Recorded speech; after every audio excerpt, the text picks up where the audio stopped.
23ஆம் அதிகாரம் 1ஆம் வசனம். அபாண்டமான சொல்லை ஏற்றுக்கொள்ளாயாக, கொடுமை உள்ள சாட்சிக்காரனாக இருக்க ஆகாதவனுடைய தலவாயாக. இந்த காரியங்கள் குறித்தும் வேதத்தில் அநேக நிபந்தனைகளில் சூழ்நிலைகளில் நாம் கற்றுக்கொள்ள வேண்டிய, நம்முடைய வாழ்க்கையில் கடைபிடிக்க வேண்டிய காரியங்களையும் நமக்கு இந்த யாத்ராகமத்தின் புஸ்தகத்திலே நாம் பார்த்து வருகிறோம். 10 கட்டளைகளை குறித்து 10 கட்டளைகளை உள்ளடக்கிய இந்த பகுதிகளை நாம் பார்க்கும்போது இங்கே அநேக காரியங்களை இஸ்ரவேல் ஜனங்களுக்கு தேவனாகிய கர்த்தர் கற்றுக் கொடுத்து, நீங்கள் இந்த காரியங்களை செய்ய வேண்டும், இந்த காரியங்களை செய்யக்கூடாது என்று சொல்லி அவர் நிர்பந்தித்த, அவர் சொல்லியிருந்த இந்த காரியங்களை நாம் வாசித்து வருகிறோம். இவைகளை ஏன் நமக்கு கொடுத்திருக்கிறார் என்பதை குறித்து அதே 23ஆம் அதிகாரத்தில் 25ஆம் வசனத்தை வாசிக்கும் போது, உங்கள் தேவனாகிய கர்த்தரையே சேவிக்க கடவீர்கள்,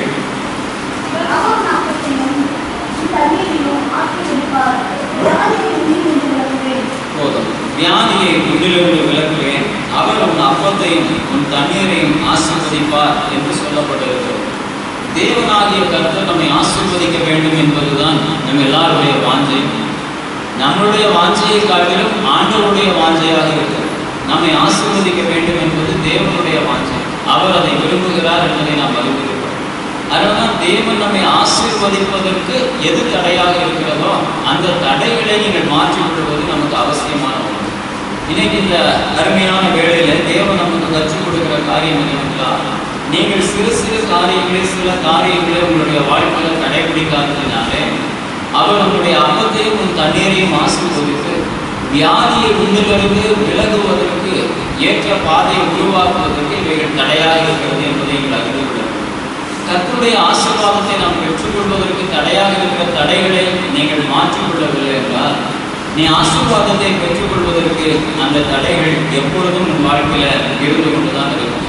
அதனால்தான் இங்கே சில காரியங்களை சொல்லும்போது முதலாவது என்ன காரியம் சொல்லப்பட்டிருக்கிறது என்றால், அபாண்டமான சொல்லை ஏற்றுக்கொள்ளாயாக, கொடுமையுள்ள சாட்சிக்காரனாக ஆகாதவனுடைய கலவாயாக என்று சொல்லப்படுது. அநேக நேரங்களில் நாம் கொடுமையான காரியங்கள், தவறான காரியங்களை நாம் ஏற்றுக்கொள்ளுகிற ஜனங்களாக இருக்கிறோம். அவைகளை, இந்த காரியங்களுக்கு நாம் உடன் பங்காளிகளாக இருக்க விரும்புகிறவர்களாக இருக்கிறோம். அதனால்தான் இங்கே வசனம் சொல்லுது, நீங்கள் அபாண்டமான சொல்லை ஏற்றுக்கொள்ளாதீங்க, கொடுமையான சாட்சிக்காரனாக நீங்கள் சாட்சிக்காரனாக இருக்கிறவங்க ஆகாதவனுடைய கலவாயாக. நல்லா தெரியும் நமக்கு, இந்த ஜனங்கள் மகா கொடூரமான ஜனங்கள், ஆகாத காரியத்தை பிழைக்கிற ஜனங்கள், அருவருப்பான காரியங்களை செய்கிற ஜனங்கள், அல்லது கொடுமையான காரியங்களை நிறைவேற்றுகிற ஜனங்கள். ஆனாலும் நம்முடைய ஆதாயத்திற்காக அவர்களோடு ஒன்றாக கலந்து வாழ்ந்து கொண்டிருக்கிறோம். அதனால தான் இங்கே வசனம் சொல்லுது, இந்த காரியத்தில் நீங்கள் பங்கெடுத்துக் கொள்ளுகிறவர்களாக இருக்கிறீர்கள். நீங்கள் அந்த இடத்துல துணிந்து நிற்க வேண்டிய, எதிர்த்து நிற்க வேண்டிய அவசியம் இல்லை என்று வேதம் சொல்லுகிறது. அடுத்த காரியத்தை நாம் வாசிக்கும் போது 2ஆவது வசனத்தை வாசிக்கலாம்.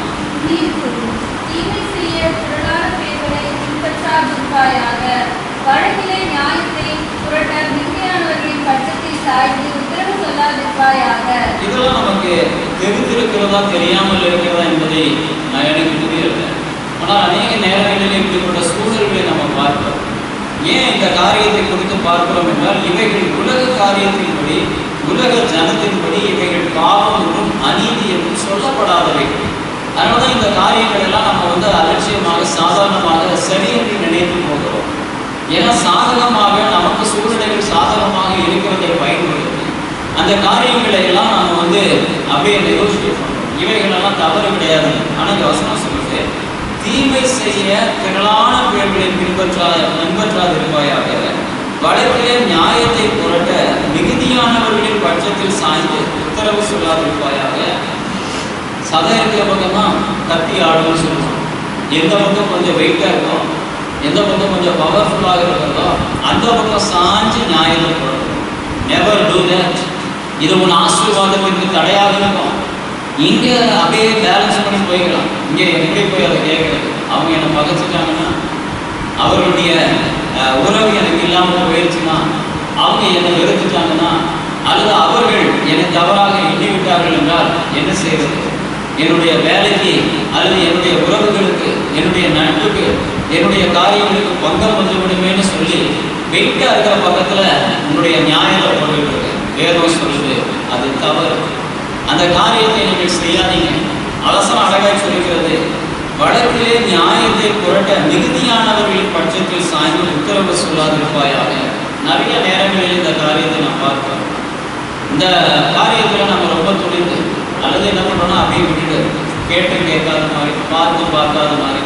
நமக்கு தெரியும் அவங்க பேசுறது தவறு தான், நமக்கு தெரியும் அவர்கள் செய்தது தவறு தான், நமக்கு தெரியும் அவர்களுடைய இந்த இடத்துல அவர்கள் எடுத்த தீர்மானங்கள் தவறு. ஆனால் அதை சொல்ல மாட்டோம், அந்த காரியத்தில் எதிர்த்து நிற்க மாட்டோம். அது நமக்கு வரலையே, நமக்கு சம்பவிச்சா பார்க்கலாம், நமக்கே சம்பவித்தாலும் இந்த காரியத்தை அப்படியே விட்டுட்டு போவோம். ஏன்னா அவர்கள் நமக்கு ரொம்ப வேண்டப்பட்டவர், அவர்கள் நமக்கு ரொம்ப முக்கியமானவர்கள், அவர்கள் நமக்கு ரொம்ப தேவையானவர்கள். வசனம் சொல்லுது இது தவறு, இது பாவம். நீங்கள் வெயிட்டா இருக்கிற பக்கத்துல உன்னை சாய்த்து கொள்ளுகிற நினைக்கிறதுனால எந்த சூழ்நிலையிலையும் நீ அநியாயத்திற்கு தலை சாய்க்க, நியாயமான காரியத்திற்கு உன்னுடைய வாதத்தை எடுத்து வைக்க. நமக்கு நியாயம் என்று பட்டால் அந்த காரியத்தை இந்த இடத்துல சொல்லித்தான் தீரும். அதற்கு பின்பதாக அதனுடைய உரையாடல்கள், அதனுடைய தீர்மானங்கள், அதனுடைய வாக்குவாதங்கள் கடைசியில் எது முடிவாகவும் முடிவாகும். ஆனால் நமக்கு நியாயம் என்று தெரிந்தும் மனுஷனுக்காக அல்லது அவருடைய முக்கியத்துவத்திற்காக அதை புரட்டுகிறவர்களாக இருந்தால் அது கற்பனைகளோடு சேர்க்கப்பட்ட பாவமாக இருக்கிறது என்று வசனம் சொல்கிறது. 3ஆம் வசனம் முதல் 6ஆம் வசனம் வரை வாசிக்கலாம்.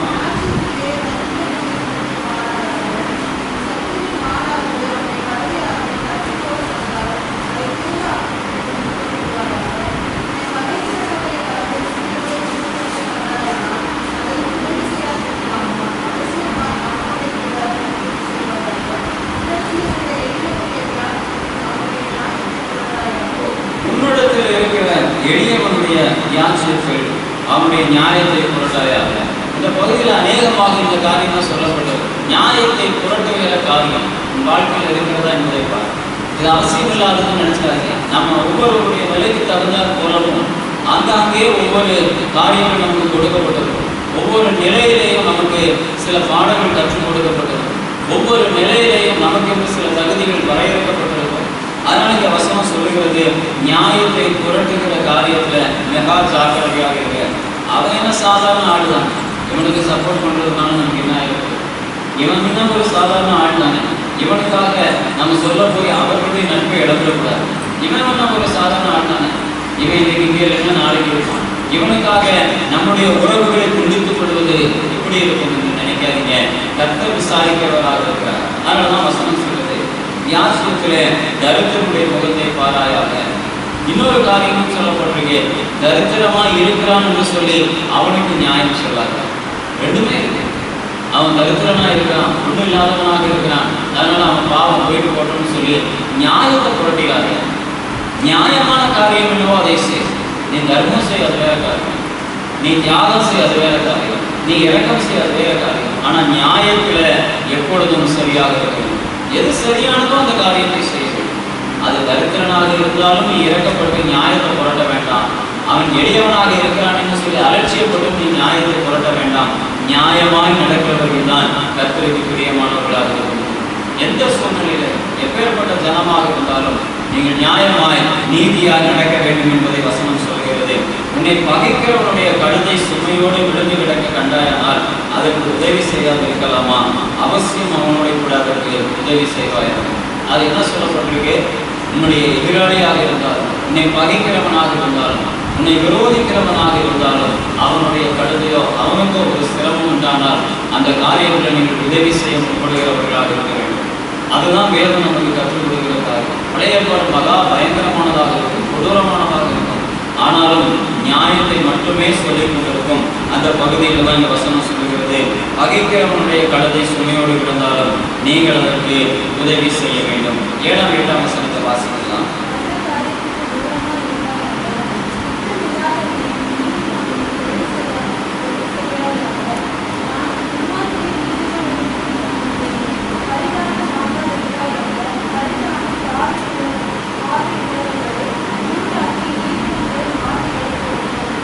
கள்ள காரியத்திற்கு தூரமாய் இருப்பாயாக, குற்றமில்லாதவனையும் நீதிமானையும் கொலை செய்யாயாக.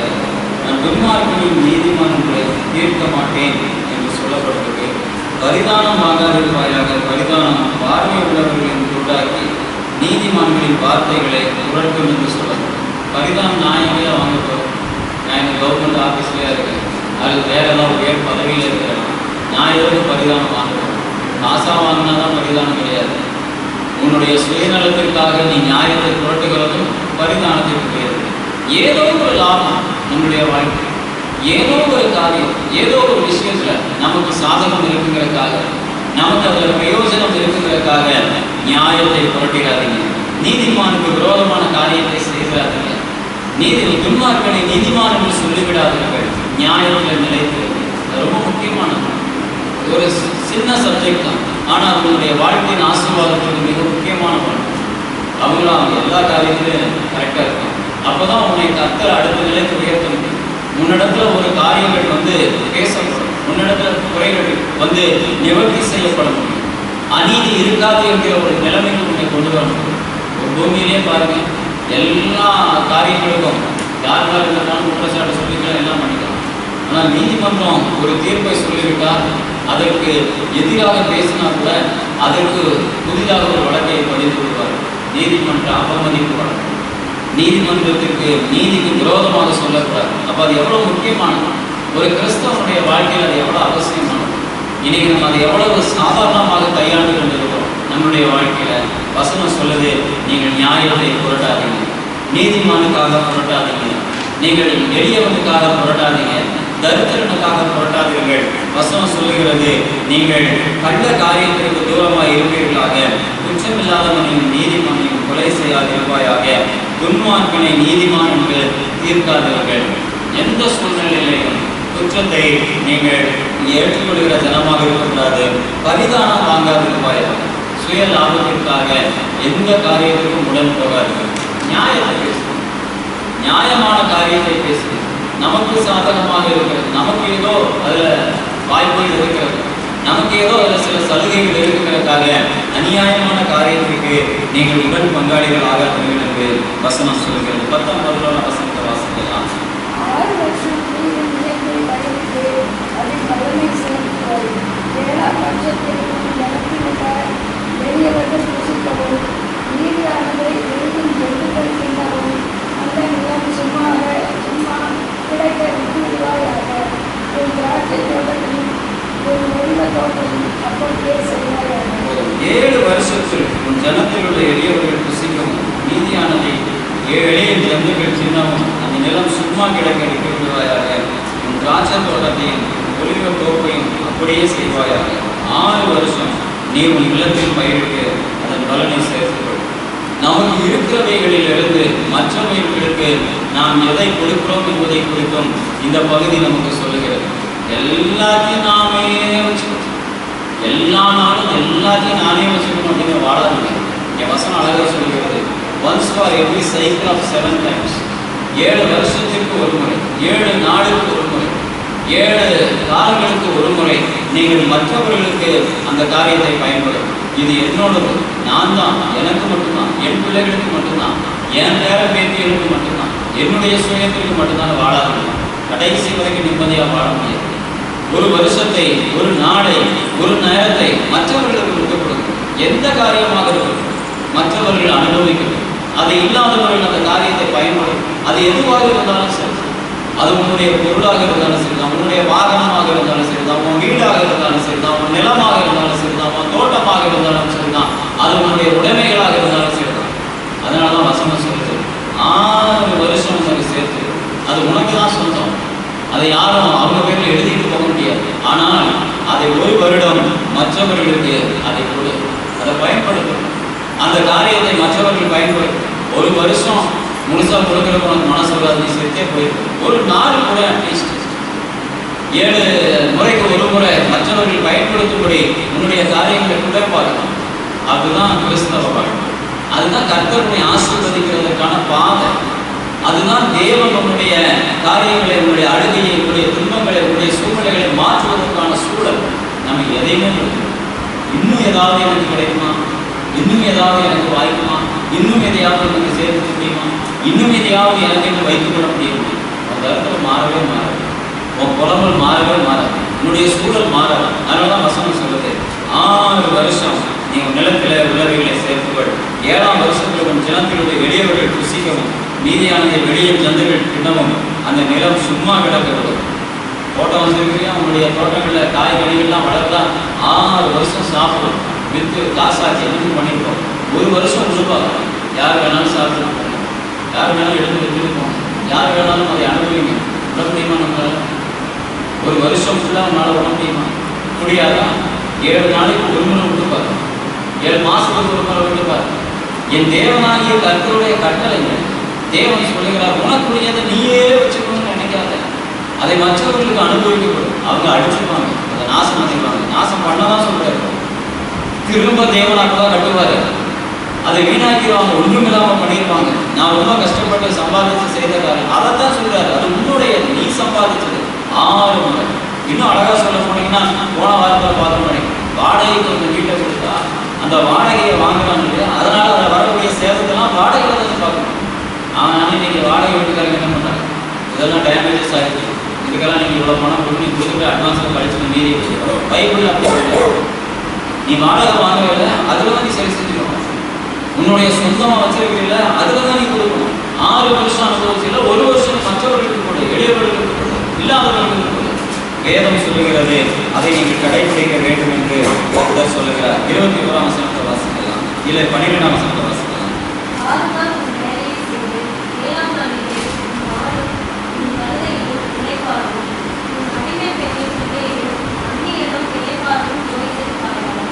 இந்த 12ஆம் வசனத்தை வேணா நம்ம சபையில் நிறைய பேர் கடைபிடிக்கணும். ஏன்னா அது நமக்கு ரொம்ப பிடித்தமான ஓய்ந்திருக்கிறது. நமக்கு அந்த நாட்டில் யாரும் வேலை இருக்க மாட்டோம், கொடுத்தாலும் செய்ய மாட்டோம். அவர் ஓய்ந்திருக்கிறவர்களாக 11ஆம் வசனத்தையும் கடைபிடிக்க முயற்சி. அதே பகுதியில், அதே அதிகாரத்தில், அதே வசனத்துக்கு மேலே இன்னும் சொல்லப்படும். 11ஆம் வசனத்தை கட் பண்ணி விட்டுட்டு 12 மட்டும் பிடிச்சிட்டு ஆடிட்டு இருக்காரு. இங்கே வசனம் சொல்லுகிறது, 12ஆம் வசனத்தை கடைபிடிக்கிற நீ, ஓய்ந்திருக்க விரும்புகிற நீ 11ஆம் வசனத்துக்கு என்ன பண்ண, அங்கேயே ஓய்ந்திருக்க ஆரம்பிச்சுட்டு. 12ஆம் வசனம் சொல்லுகிறது, எந்த காரியமும் செய்யாமல் ஓய்ந்து, எந்த காரியமும் செய்யாமல் ரெஸ்ட் எடு. அது நமக்கு ரொம்ப பிடித்தமான காரியம். சில நேரங்களில் அதை கூட நம்ம செய்ய விரும்புவது கிடையாது. 13ஆம் வசனத்திலிருந்து சில வசனங்களை தொடர்ந்து நம்ம வாசிக்கலாம்.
வருஷத்தில் 3 தரம் எனக்கு பண்டிகை ஆசிரிப்பாயாக, குறிப்பில்லா அப்ப பண்டிகையை கொண்டாடி நான் உங்களுக்கு கட்டளையிட்டபடியே ஆபீர் மாதத்தின் குறித்த காலத்தில் 7 நாள் குறிப்பில்லா அப்பம் புசிப்பாயாக. அந்த மாதத்தில் எகிப்திலிருந்து புறப்பட்டபடியே என் சந்நிதியில் பெருங்கையாய் வர வேண்டாம். நீ வயலில் விதைத்த உன் பயிர் வேலைகளில் முதற்பலனை செலுத்துகிற அறுப்பு கால பண்டிகையும் வருஷத்தின் முடிவிலே நீ வயலில் உன் வேலைகளின் பலனை சேர்த்திருந்த சேர்ப்பு கால பண்டிகையும் ஆசிரிப்பாயாக. தேவனாகிய கர்த்தர் சொல்கிறார், 3 முறை நீங்கள் பண்டிகையை ஆசிரிக்க. அந்த ஆசிரிப்பு நேரங்களிலே நீங்கள் ஆண்டவருடைய சமூகத்திற்கு வெறுங்கையாய் வரக்கூடாது. நம்ம எல்லா சூழல்களிலேயும் ஆண்டவருடைய சமூகத்தில் எப்பொழுதும் நாம் சம்பாதித்தவைகளின் முதற் பலனானவைகளை ஆண்டவருடைய சமூகத்திற்கு கொண்டு வருகிறவர்களாக இருக்க வேண்டும். அது தேவனாகிய கர்த்தருடைய சமூகத்தில் அதை கொண்டு வந்து சேர்க்கிறவர்களாக இருக்க வேண்டும் என்று வசனம் சொல்கிறது. வருஷத்தின் கடைசியில் சேர்ப்பு கால பண்டிகை, அறுப்பு பண்டிகை, 2க்கும் வித்தியாசம் உண்டு. நீங்கள் அறுவடை செஞ்ச உடனே ஆண்டவர் சமூகத்துக்கு கொண்டு போகக்கூடும். இன்னொன்று வருஷம் பூரா சேர்த்து வைத்து கொண்டு வருவது உண்டு. நமக்கு 2மே கிடையாது. அறுத்தாலும் நாமே சாப்பிடுவோம், சேர்த்தாலும் நாமே முடிச்சிடுவோம். அது போக மீதம் இருக்கிறவைகளை கொண்டு வருவோம். அப்படி இல்லை. இந்த வருஷத்துலேயே ஒரு தீர்மானம் செய்யும். தேவனாகிய கர்த்தருடைய சமூகத்திற்கு போகும்போது அந்த பண்டிகை நாட்களில் நாம் தேவனுக்கென்று அநேக காரியங்களை சேர்த்து கொண்டு போய் கொடுக்கிறவர்களாக இருக்கிறோம். அந்த வசனம், அந்த வார்த்தையின்படி தேவ சந்நிதியில் உங்கள் பண்டிகைகள் அப்படிப்பட்டதாக இருக்கும். பண்டிகைன்னா என்னது? 3 சேலை எடுக்கணும் அல்லது 4 ட்ரெஸ் எடுக்கணும். சம்பாதிச்ச காசு பூரா கொண்டு போய் பாதியை துணிக்கடைக்காரனுக்கும் மீதியை தையல்காரனுக்கும் கொடுக்கணும். இதுதான் நம்ம பண்டிகை. ஆனால் வசனம் சொல்லுகிறது, நீ சம்பாதித்தவைகளை தேவ சமூகத்துக்கு கொண்டு வரும். பழைய சட்டம் போட்டு போய் ஆண்டவருடைய சமூகத்தில் நீ உன்னுடைய துணி காசையும் உன்னுடைய தையல் காசையும் போட்டீங்கன்னா உனக்கு அடுத்த வருஷத்துல ஆண்டவர் இன்னும் பல மடங்கான ஆசீர்வாதங்களை கொடுக்க ஆரம்பிச்சிடும். நம்முடைய வாழ்க்கை அப்படி கிடையாது. தரித்திரத்துக்கு உண்டான காரியத்தை தான் செய்யும். எவ்வளவு கஷ்டப்படனாலும் சம்பாதிச்சு அதை கொண்டு போய் துணிக்கடைக்காரர்களை கொடுத்தாதான் நமக்கு பெரிய நிம்மதி. அவன் தான் நமக்கு ஆலயம், ஆண்டவர் எல்லாமே. மீதம் இருக்கிறத தையல்காரர்களை கொடுக்கும். இவைகளை ரெண்டையும் செட்டில் பண்ணியாச்சுன்னா நமக்கு ஒரு பண்டிகை. இங்கே வசனம் அப்படி சொல்லலையே. இந்த வசனம் நமக்கு அந்த காரியத்தை பற்றி சொல்லவே இல்லை. நிறைய பேருக்கு ஆர்எஸ் பேலன்ஸை விட நமக்கு டெய்லர் பேலன்ஸ் நிறைய இருக்குது. அதுதான் நம்ம மாதம் மாதம் கரெக்டாக கட்ட வேண்டிய அவசியம். என்ன வசனம் சொல்கிறது? என்ன வாழ்க்கை வாழும்? நம்முடைய வாழ்க்கை எப்படி வேதத்திற்கு நெருங்கி போகிறது? 25ஆம் வசனத்தின் ஆசீர்வாதம் எப்படி உன் வாழ்க்கையில் இருக்கு? தேவனாகிய கர்த்தர் உனக்கு கொடுத்திருக்கிற ஜீவனாளுக்கு, தேவனாகிய கர்த்தர் உனக்கு கொடுத்திருக்கிற எல்லா விதமான வாய்ப்புகளுக்கும், உனக்கு கொடுத்திருக்கிற எல்லா விதமான சூழல்களுக்கும், பொருளாதாரத்துக்கும் தேவனை நீங்கள் திருப்திப்படுத்துகிறவர்களாக வாழ பழக வேண்டும். 21ஆம் வசனத்தை வாசிக்கலாம்.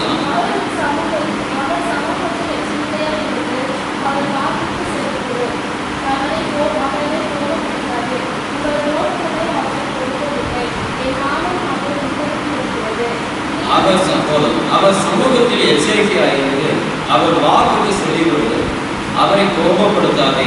உங்கள் துரோகங்களை அவர் பொறுப்பதில்லை. என் நாமம் அவர் உள்ளத்தில் இருக்கிறது என்று சொல்லப்படும். இங்கே வசனம் தெளிவாக சொல்கிறது, நீங்கள் தேவனுடைய சமூகத்தில் எச்சரிக்கையாக இருக்க, அவர் வாக்குக்கு செவி கொடுங்க, அவரை கோபப்படுத்தாது. அவருடைய சமூகத்தில் எச்சரிக்கையாக இருப்பது என்பது அவருடைய வாக்குக்கு செவி கொடுப்பது. அவருடைய வாக்குக்கு செவி கொடுக்காமல் இருப்பது என்பது அவரை கோபப்படுத்துவது. அவ்வளோதான் முடியாது. இன்னைக்கு ஆண்டவருடைய வாக்குக்கு செவி கொடுக்கிறவர்களாக இருக்கிறோமா? அவரை கோபப்படுத்தாமல் இருக்கிறோமா? அப்படி இருந்தால் ரொம்ப எச்சரிக்கையாக இருக்கிறோமா? இல்லைன்னா கவனம் இல்லாமல் இருக்க நம்முடைய வாழ்க்கையில் சூழல்கள் ரொம்ப மோசமாக மாறிப்போம். அவருடைய வார்த்தைக்கு செவி கொடுக்காமல் போகும்போது நம்முடைய துணிகரங்கள் மேலோங்கி போகும். சிலருடைய வாழ்க்கையில் கொஞ்சம் உயர்வுகள் வந்தால் போதும், கொஞ்சம் வளர்ச்சிகள் வந்தால் போதும், முதல்ல தள்ளுகிறது ஆண்டவருடைய காரியம், முதல்ல நிராகரிக்கப்படுகிறது ஆண்டவருடைய காரியம். அதனால தான் இங்கே வசனம் சொல்லுது, அதில் மிக ஜாக்கிரதையாக இருங்க, தேவ சமூகத்தில் எச்சரிக்கையாக இருங்க, அவருடைய வாக்குக்கு செவி கொடுங்க, அவருக்கு துரோகம் செய்யாதீர்கள் என்று வசனம் சொல்லுது. 27ஆம் வசனத்தை வாசிக்கலாம்.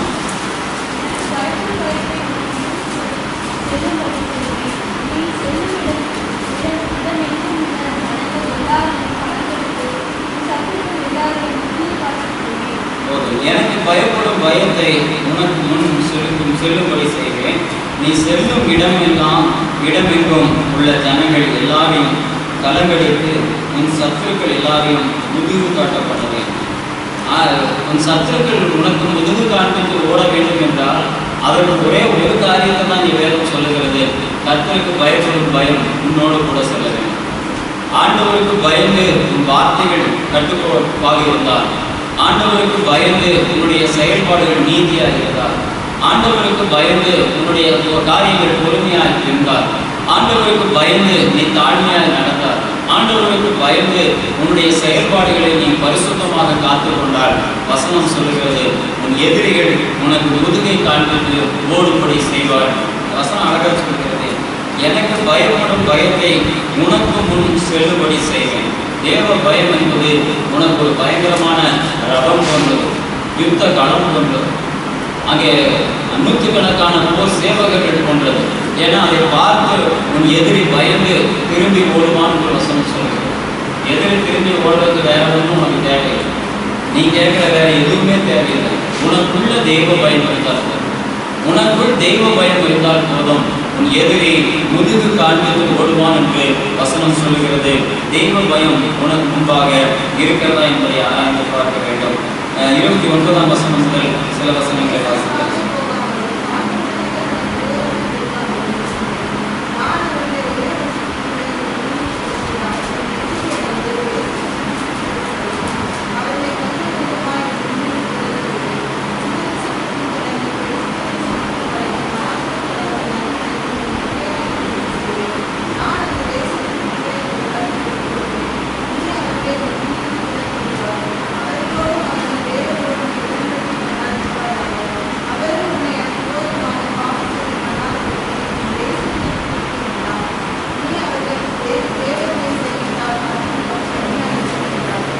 தேசம் பாழாய் போகாமலும் காட்டு மிருகங்கள் விரோதமை பெரிடாமலும் இருக்கும்படி நான் அவர்களை ஒரு வருஷத்திற்கு முன்னின்று புரட்டி விடாமலும் நீ விருத்தி அடைந்து தேசத்தை சுதந்திரித்துக் கொள்ளும் வரைக்கும் அவர்கள் கொஞ்சம் கொஞ்சமாய் உன் முன் என்று துரத்தி விடுவேன்.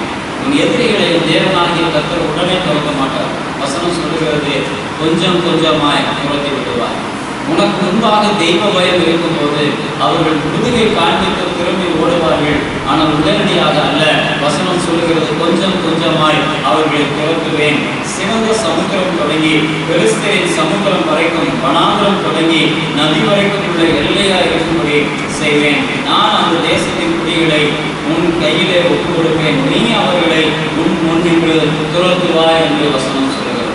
எதிரியை பார்த்து பயந்து போக வேண்டிய அவசியம் இல்லை. கர்த்தருடைய வசனம் சொல்லுகிறது, தெய்வ பயம் உனக்கு முன் செல்லும் போது உன் எதிரி முதுகை காண்பித்து ஓடுவான். அவன் உடனடியாக அல்ல, கொஞ்சம் கொஞ்சமாய் துரத்தப்படுவான்.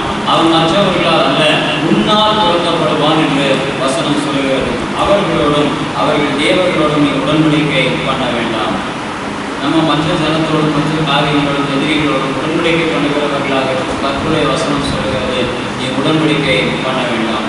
அவர்கள் துரத்தப்பட வேண்டிய ஜனங்கள் என்று வசனம் சொல்கிறது. தேவ காரியம் மகா முக்கியமானது.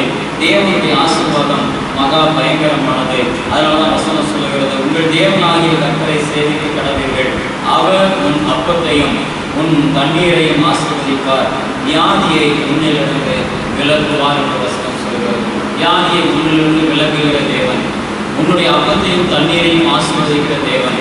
அவர் சொல்லுகிறபடி நீங்கள் நடக்கும்போது இந்த காரியத்தை உன் வாழ்க்கையில கர்த்தர் செய்வார். இந்த ஆசீர்வாதங்களை உன் வாழ்க்கையில கர்த்தர் கொண்டு வருவார். இந்த நன்மைகளை உன்னுடைய வாழ்க்கையில கர்த்தர் கொண்டு வருவார். நாம் செய்ய வேண்டிய காரியம், அந்நியரோடு அந்த புறஜாதியாரோடு மற்ற தேவனுக்கு புறம்பான காரியமாய் நடக்கிற ஜனத்தோடு கலவாதவர்கள்.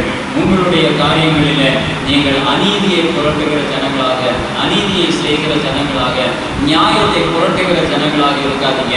அது மிகுதியான குடும்பத்திற்காகவோ அல்லது எளியவன் என்று சொல்லி பரிதாபப்பட்டோ அல்லது எளியவன் தானே என்று அலட்சியமாகவோ அல்லது உங்களுடைய சுய லாபத்திற்கான பரிதானமாகவோ நீங்கள் எந்த சூழ்நிலையிலையும் நியாயத்தை புரட்டாதீர்கள். அப்பொழுது கர்த்தர் உங்களை ஆசீர்வதிப்பார். உங்கள் பண்டிகையை கர்த்தருடைய சமூகத்தில் ஆசிரியுங்கள். தேவ சமூகத்தில் பண்டிகையிலே கர்த்தரை திருப்திப்படுத்தும்படி உங்கள் சேர்ப்பிலே உங்களுடைய அறிவுகளை கர்த்தருக்கு கொடுக்கிறவர்களாக இருங்கள். கர்த்தர் உங்களை ஆசீர்வதிப்பார். நீங்கள் தேவனாகிய கர்த்தருக்கு விரோதமான காரியத்தை செய்யாமல் தேவனுக்கு பயப்படுகிற பயத்தை உங்களுக்கு முன்பாக வைத்துக் கொள்ளுங்கள். சத்துருவை ஒன்றுமில்லாமல் கர்த்தர் துரத்தி என் தேவன் தாமே உங்களை ஆசீர்வதிப்பார். அவர் உன் அப்பத்தையும் உன் தண்ணீரையும் ஆசீர்வதிப்பார். வியாதியை உயிரிலிருந்து கர்த்தர் விலக்குவார். கண்களை மூடி